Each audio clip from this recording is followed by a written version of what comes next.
कहते हैं छोटी छोटी स्टोरीज जो जिंदगी जीने का सलीका सिखा जाती हैं। और आज की कहानी है फूटा घड़ा। बहुत समय पहले की बात है। एक गांव में एक किसान रहा करता था।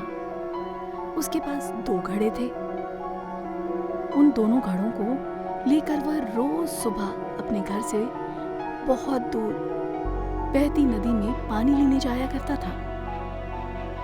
पानी भरने के बाद वह उन घड़ों को एक बांस की लकड़ी के दोनों सिरों पर बांध लेता और उसे अपने कंधे पर लाद कर वापस घर ले आता। रोज सुबह उसकी यही दिनचर्या थी। दोनों घड़ों में से एक घड़ा सही सलामत था, लेकिन दूसरे में एक छोटी सी सुराख थी जिससे पानी रिसता रहता था।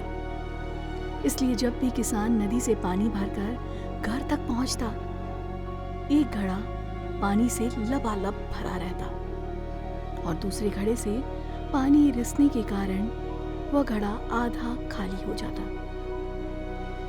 सही सलामत घड़े को खुद पर बड़ा घमंड था कि वह किसान के घर पूरा पानी पहुंचाता है। दूसरी ओर फूटा हुआ घड़ा निराश रहा करता था और हमेशा शर्मिंदा रहता था कि वो किसान के किसी काम का नहीं है। उसे ग्लानि महसूस होती थी कि उसके कारण किसान की पूरी मेहनत बेकार चली जाती है। एक दिन उस फूटे घड़े से रहा नहीं गया और उसने किसान से क्षमा मांगते हुए कहा, मालिक, मैं खुद पर बहुत शर्मिंदा हूँ। मैं ठीक तरह से आपके काम नहीं आ पा रहा हूँ। किसान ने पूछा, क्यों? ऐसी क्या बात हो गई? घड़े ने बताया, मालिक, शायद आप इस बात से अनजान हैं कि मैं एक जगह से फूटा हुआ हूँ और नदी से घर तक पहुँचते पहुँचते मेरा आधा पानी रिस जाता है। मेरी इस कमी के कारण आपकी मेहनत व्यर्थ चली जाती है। सुनकर वह किसान उस घड़े से बोला, तुम दुखी मत हो, बस आज नदी से वापस आते हुए मार्ग में खिले हुए सुंदर सुंदर फूलों को देखना, तुम्हारा मन बहल जाएगा। फूटे घड़े ने वैसा ही किया।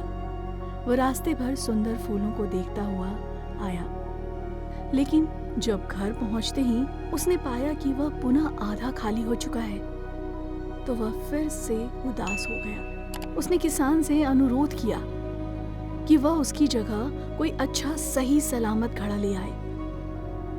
यह सुनकर किसान बोला, क्या तुमने ध्यान दिया है कि बांस के जिस सिरे से तुम बंधे होते हो, उस ओर के मार्ग में सुंदर सुंदर फूल खिले हुए हैं, जबकि मार्ग के दूसरी ओर सूखी जमीन है। ऐसा नहीं है कि मैं इस बात से अनजान हूँ कि तुम्हारे अंदर एक सुराग है।